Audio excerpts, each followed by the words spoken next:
Hello दोस्तों, स्वागत है आप सबों का आपके अपने एलाइन जी के जीएस में। मैं हूं अमृत मिश्रा और आज की वीडियो में दोस्तों मैं चर्चा करने वाला हूं आप ही लोगों के द्वारा किए गए महत्वपूर्ण जो कमेंट हैं, वो सारे कमेंट आपको स्क्रीन पे नजर आ रहे होंगे।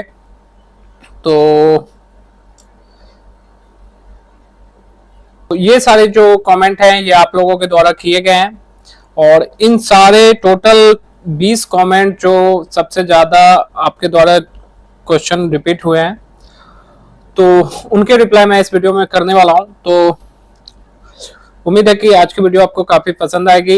तो चलिए दोस्तों टॉपिक को शुरू करते हैं। दोस्तों जैसा कि आप सभी देख सकते हैं कि अब एग्जाम में आपके पास ज्यादा समय नहीं है और एक सप्ताह के भीतर में ही आपका एडमिट कार्ड भी आने वाला है। तो आप 7 तारीख के बाद कभी भी आपका एडमिट कार्ड आ जाएगा।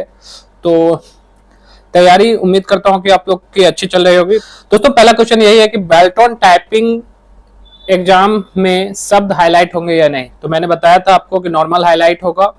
तो ये बहुत स्टूडेंट अभी भी डाउट में है कि कुछ टीचर बोल रहे हैं हाईलाइट होगा, कुछ टीचर बोल रहे हैं नहीं हाईलाइट होगा। तो जो बोल रहे हैं नहीं होगा उनका मैं कुछ कर नहीं सकता हूँ।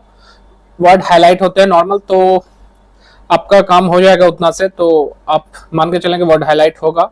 और दूसरा है कि टाइपिंग में भी कटअप होगा या नहीं। तो दोस्तों पूरा मेरिट ही आपका जो मेन है वो टाइपिंग को ध्यान में रख के बनाया जा रहा है और हिंदी टाइपिंग तो मोस्ट इम्पॉर्टेंट है आपके लिए। तो हिंदी टाइपिंग तो आपको आनी ही चाहिए। और जिन्होंने सिर्फ इंग्लिश टाइपिंग ले रखा है वो भी निश्चिंत रहे। जो भी टाइपिंग, आप एग्जाम टाइम कम है तो जो टाइपिंग में आपकी अच्छी स्पीड है उस पर और ज्यादा मेहनत करके उसकी स्पीड को बढ़ाने की कोशिश करें, चाहे वो हिंदी हो या फिर इंग्लिश। इसके अलावा दोस्तों तीसरा क्वेश्चन है, सीबीटी एग्जाम के साथ ही टाइपिंग होगा या अलग दिन एग्जाम लिया जाएगा। तो जैसा कि बेल्टन के ऑफिशियल नोटिफिकेशन में ही इस बात की चर्चा कर दी गई है कि सेम डे में आपका जिस दिन आपका एग्जाम होगा एमसीक्यू का, उसी से कुछ आधा एक घंटा के अंदर में ही आपका फिर टाइपिंग का भी एग्जाम लिया जाएगा। तो आप निश्चिंत रहें, टाइपिंग सेम डे में होगा। अगला क्वेश्चन है, हिंदी टाइपिंग में शिफ्ट के साथ लिखे या शिफ्ट एंड हलन दोनों का यूज करें।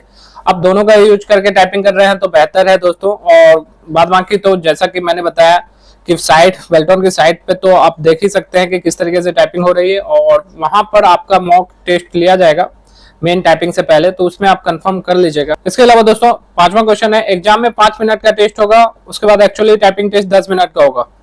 इसमें कौन से मिनट में स्लो टाइपिंग करना है और कौन से मिनट में तेजी से टाइपिंग करना है। तो दोस्तों ये जो टाइपिंग है, बहुत सारे लोग क्या करते हैं कि स्टार्टिंग में ही पूरी एनर्जी के साथ टाइपिंग करना स्टार्ट कर देते हैं, जबकि आपको ऐसा नहीं करना। शुरुआत आपकी बस से कुछ क्षणों के लिए धीमी होनी चाहिए और बाद में आप अपनी स्पीड को धीरे धीरे इंक्रीज करते चल जाएं तो बेहतर होगा। तो शुरुआत में 1-आध मिनट अगर आप धीरे भी टाइपिंग कर रहे हैं तो नॉर्मल पेशेंस के साथ टाइपिंग कीजिएगा, कोई दिक्कत नहीं होगी। बाद में आपको अपनी स्पीड को बूस्ट करना है। अगला क्वेश्चन है, टाइपिंग में एक्यूरेसी कितना रहना चाहिए। एक्यूरेसी का कोई फाइनल नहीं है कि इतना एक्यूरेसी रहना ही चाहिए। आप जितना पॉजिटिव टाइपिंग कीजिएगा उतना बेहतर आपका एक्यूरेसी होगा। तो स्पीड के साथ साथ जो ध्यान देने वाली बात है आपकी एक्यूरेसी भी है दोस्तों। तो एक्यूरेसी पे आपको फोकस रखना है कि आप कोशिश करें कम से कम गलती हो। जितना कम गलती कीजिएगा उतना बेहतर आपका एक्यूरेसी होगा। तो अगर 90+ एक्यूरेसी है तो ठीक ही है, 80+ भी एक्यूरेसी है तो काम चलेगा। ऐसा नहीं कि 80+ एक्यूरेसी है तो आपका काम नहीं चलेगा, लेकिन कोशिश कीजिए कि 90+ एक्यूरेसी जाए। इसके अलावा हिंदी टाइपिंग और इंग्लिश टाइपिंग में कितना वर्ड लिखने को दिया जाता है।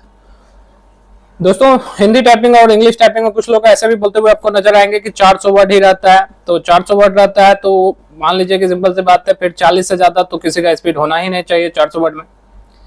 तो 400 वर्ड वगैरह नहीं होता, वर्ड लिमिट नहीं होता। आप जितना टाइपिंग कीजिएगा आपका टाइमिंग समाप्त हो जाएगा, वर्ड खत्म नहीं होगा, यानी कि लेसन आपका कंप्लीट नहीं होगा। वहां पे बढ़ सकते हैं आप कितना भी टाइपिंग कर ले, तो वो वर्ड बहुत ज्यादा रहते हैं। तो आप मान के चलें कि जैसे प्रैक्टिस के लिए अभी 5 मिनट के टाइपिंग टेस्ट पे आपको 400 वर्ड दिया जा रहा है, तो वहाँ 800 वर्ड मान के चले तो 80 तक तो किसी का स्पीड ऐसे भी जाएगा नहीं। तो आप मान के चलें कि वहाँ टाइमिंग आपको वर्ड से कोई मतलब नहीं है, आपका ध्यान जितने ज्यादा वर्ड टाइप कर सकते हैं करने पे होना चाहिए। इसके अलावा दोस्तों अगला क्वेश्चन है, इंग्लिश टाइपिंग और हिंदी टाइपिंग में बैक स्पेस काम करेगा या नहीं और बैक स्पेस हमें यूज करना चाहिए या नहीं। बैक स्पेस यूज करते भी हैं तो हम कम करें या ज्यादा करें। जाहिर बात है जितना बैक स्पेस यूज कीजिएगा इसका मतलब आपने उतना ज्यादा ही एरर किया है। तो कम गलती पे ज्यादा ध्यान दें। दोस्तों गलती आपको कम से कम करना है, ज्यादा बैक स्पेस करने से आपके एक्यूरेसी पे तो प्रभाव 110% पड़ेगा, तो बैक स्पेस तो आप यूज कर ही सकते हैं, बस कम करने की कोशिश करें। अगला क्वेश्चन है, हिंदी टाइपिंग में अल्ट और राइट साइड वाला न्यूमेरिकल की काम करेगा या नहीं? तो राइट साइड वाला जो न्यूमेरिकल कीपैड है वो काम नहीं करेगा, अल्ट भी काम नहीं करेगा। इसके अलावा 10वां क्वेश्चन है, 10 मिनट के टाइपिंग में अगर पहले लिख लेते हैं तो सबमिट कर देना चाहिए, नहीं करना चाहिए? पहली बात तो टाइपिंग आपको लगता है कि आप पहले लिख लिए सबमिट कर लें, नहीं, आप रीचेक कर लें। अगर आपको लगता है कहीं पे कुछ गलती है तो उसको सुधार करना चाहे तो सुधार कर लीजिए। पर सत्य इतना टाइम होता नहीं है एग्जाम में, आपका टाइमिंग खत्म हो जाता है, तो आप अगर कर भी लिए हैं तो वेट कीजिए, वो ऑटोमेटिक सबमिट हो जाएगा।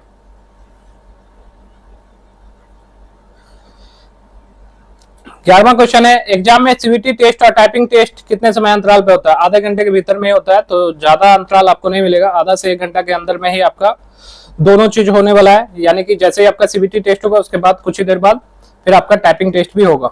इसके लिए बाद दोस्तों 12वां क्वेश्चन है, सीवीटी टेस्ट और टाइपिंग टेस्ट में कितना कटअप जाएगा? कटअप मिनिमम जो था, मैंने कटअप पे एक डिटेल में वीडियो बताई थी कि कम से कम 30 मार्क्स तो आपका जनरल ओबीसी के लिए था ही, SC/ST के लिए कम था, 27 था, विकलांग वर्ग के लिए 23-24 के करीब में था। तो कटअप पे मैंने एक अलग से वीडियो बनाई है, कटअप पे डिटेल से जानकारी चाहिए तो आप उस वीडियो को जाकर देख लें। सीबीटी टेस्ट पास होना जरूरी है, उसके बाद ही टाइपिंग टेस्ट दे सकते हैं क्या? ऐसा कुछ नहीं है। आप सीबीटी टेस्ट में कितना नंबर आ रहा है नहीं आ रहा है उससे कोई मतलब नहीं, सीबीटी के साथ ही आपका टाइपिंग का टेस्ट होगा और तुरंत में आपका सीबीटी का रिजल्ट नहीं आ रहा है, वो बाद में आएगा। तो आप सीबीटी में पास करें नहीं पड़े दोस्तों, आप सीबीटी में पास करें तो भी नहीं करें तो भी आपका टाइपिंग तो होगा ही होगा। अगला क्वेश्चन है, सीबीटी एग्जाम और टाइपिंग टेस्ट में कितना मार्क्स आने वाला का सिलेक्शन होगा?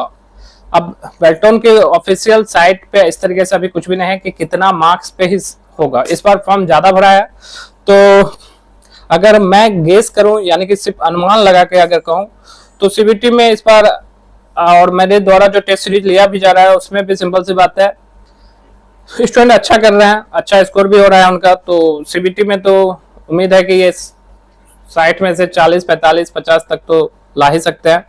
और बात रही टाइपिंग की, तो टाइपिंग इनके खुद के हाथ पे है, तो टाइपिंग आप सब पे खुद ही निर्भर कर रहा है। तो टाइपिंग में आप जितना ज्यादा स्पीड लाएं उतना बेहतर होगा सीबीटी के साथ। तो मार्क्स अभी तय नहीं है कि कितना मार्क्स पे सिलेक्शन हो ही जाएगा, ठीक है। अब आप कहिए कि 60 में 60 ले आएंगे, टाइपिंग हिंदी इंग्लिश दोनों का 60 है हमारे दोनों में, यानी कि हिंदी में भी आपका टाइपिंग में स्पीड 60 हो, इंग्लिश में भी टाइपिंग में 60 हो, तो फिर आपके सिलेक्शन को कौन रोक सकता है? आप तीनों चीज में टॉपिक कर गए तो आपका सिलेक्शन ऐसे भी हो जाएगा। ऐसा कुछ भी नहीं है, तो ऐसा अपवाद में ही होता है, ऐसा कुछ होने वाला भी नहीं है। तो आप जैसे भी टाइपिंग कर रहे हैं कीजिए, जितना स्पीड होगा देखा जाएगा, उसके लिए निश्चिंत रहे। इसके अलावा सीबीटी एग्जाम के लिए क्या सब पढ़े, तो इसके लिए मैंने ऑलरेडी पीछे भी वीडियो बनाई थी जिसमें मैंने बताया था कि वेल्टन की ऑफिशियल साइट पे जो 10 पीडीएफ दिए गए हैं उसमें जो एमसीक्यू है उसे देख लीजिए। साथ ही साथ किसी भी, चाहे आप किसी भी टीचर से पढ़ रहे हो उससे मुझे कोई फर्क नहीं पड़ता, या खुद भी सेल्फ प्रैक्टिस के लिए मार्केट से बुक खरीद के अगर आप उस पर भी अभ्यास कर रहे हैं तो वो भी बेहतर है। बस ध्यान रखिएगा टॉपिक से भटकिएगा नहीं, वर्ड, एक्सेल, इंटरनेट और फंडामेंटल, बस इतना ही 4 चीज पढ़ना है। और इजिली टाइम अभी भी है आपके पास 10-12 दिन, उसमें भी कवर हो सकता है ये सारी चीजें, तो आप जितना ऑब्जेक्टिव पे अभ्यास करें कीजिए। अगला क्वेश्चन है, टाइपिंग में स्पीड कैसे बढ़ाएं? टाइपिंग में स्पीड बूस्ट अप करने के मैंने बहुत सारे तरीके बताए हैं, जिसमें गेमिंग से लेके बहुत सारी चीजें मैंने आपको ट्राई करने के लिए बताया था। आपके पोजीशन वगैरह या फिर किस तरीके से प्राइमरी लेसन पे ध्यान देना है आपको, वो उसका वीडियो आपको ऑलरेडी मिलेगा प्लेलिस्ट में, आप जाके चेक कर सकते हैं कि टाइपिंग की स्पीड को कैसे बढ़ाना है। अगला है कि टाइपिंग टेस्ट में कीबोर्ड कैसा मिलेगा, अगर खराब मिलता है तो क्या करना चाहिए? अगर देखिए दोस्तों, जिस समय आपका टाइपिंग एग्जाम होगा उससे पहले आपका टाइपिंग का मॉक होगा। मॉक आपको इसीलिए करवाया जा रहा है कि आप एक तो जैसे रनिंग से पहले आपको सिंपल वार्म अप करवाया जाता ताकि आप तैयार हो, तो उसी तरीके से मॉक अगर आपको करवाया जा रहा है तो मॉक करवाना का मेन रीजन जो है वो आपके कीबोर्ड वगैरह का ही टेस्टिंग है कि आप देख लीजिए कीबोर्ड आप पे आपका हाथ अच्छे तरीके से थोड़ा मोड़ा बैठ जाए, और अगर कीबोर्ड नहीं काम कर रहा है तो तुरंत जो आपके रूम में कंट्रोलर हो उसको सूचना दीजिए, वो आपके कीबोर्ड को चेंज कर देंगे। इसके अलावा एग्जाम हॉल में जाने से पहले किन किन बातों पर ध्यान देना चाहिए? तैयारी अच्छी तरीके से है तो एग्जाम में जाने से टाइम में पहली बात तो आप ध्यान रख लीजिएगा अपना एडमिट कार्ड, अगर इंस्ट्रक्शन में आपके 1-2 फोटो हो तो उसे भी साथ ले जाइए। प्रूफ में आप voter ID card, pan card जो भी आपके पास अवेलेबल हो वो लेके जाएं। इसके अलावा एडमिट कार्ड का कितना कॉपी करवा के अपने पास रख लें, तो 1-2 कॉपी काफी है एडमिट कार्ड की, उसे करवा के रख लीजिएगा आप अपने पास में। इसके अलावा एग्जाम में बैक स्पेस बटन छोटा रहता है, कौन सा कीबोर्ड पे ज्यादा टाइपिंग करना चाहिए, जो भी आपके पास जनरल कीबोर्ड हो उस पर टाइपिंग कीजिए। किसी की बात में मत आइए कि नहीं यहाँ अलग कीबोर्ड है वहां अलग कीबोर्ड है, उससे हल्का इतना सा फर्क पड़ेगा, उससे ज्यादा कोई दिक्कत नहीं है। आप नॉर्मल जो भी कीबोर्ड है उस पर आराम से टाइपिंग करें, ज्यादा अंतर कीबोर्ड से नहीं पड़ता है मेरी मानो तो आप प्रैक्टिस कर लीजिएगा, उतना तो मॉक में ही आप कवर कर लीजिएगा, तो ज्यादा कोई दिक्कत नहीं होगी। अब कुछ लोग कह रहे हैं कि अभी से तैयारी स्टार्ट करें, तो क्या तैयारी होगा, तो आप अभी क्यों स्टार्ट कीजिएगा, 1-2 दिन बाद एग्जाम होगा, डायरेक्टली उसी टाइम में तैयारी स्टार्ट कर लीजिएगा, आपका सिलेक्शन ही हो जाएगा डायरेक्ट। तो उम्मीद करता हूं कि आप लोगों की तैयारी अच्छी चल रही होगी। अगर आपको टॉपिक से रिलेटेड और भी कुछ पूछना हो तो आप कमेंट करके पूछे, मैं आपको रिप्लाई करूंगा। तो मिलते हैं अपने नेक्स्ट वीडियो में, तब तक के लिए जय Hind. Thank you very much for watching this video.